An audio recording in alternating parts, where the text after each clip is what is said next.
One, even though it's not a top vote getter here, but can a nice, honest guy make it big? And I guess the subtext of this question is like, is everybody you know that's been successful in the Valley kind of an asshole? Or like, are there some, or are there nice people who like build fantastically successful big companies and you're like, wow, that person, like I'd invite them over to my picnic on Sunday.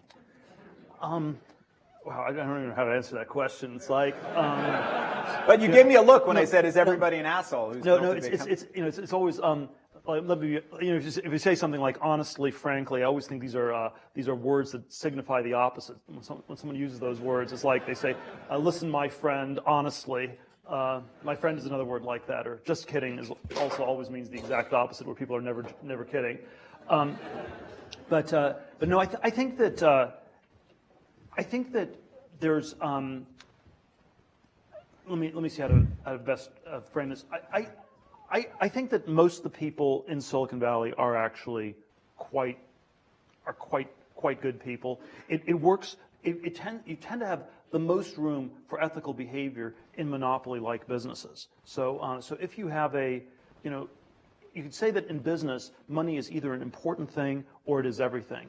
And if you're in a ruthlessly competitive space, if you're opening a restaurant, you have very little space. You have to cut corners in every way. You have to hire your grandma and pay her less than minimum wage because that's what the competition is doing. And she meant, she's running the cash register, and the kids are washing the dishes because that's what the competition is doing. And so it's in hyper competitive contexts that I think the worst gets brought out in people. And so I think if you want to try to be successful and decent, it's very important to think really hard about what you go into, and it's always best to go into things that are a little bit less competitive. There was the Henry Kissinger critique of academia, where he said,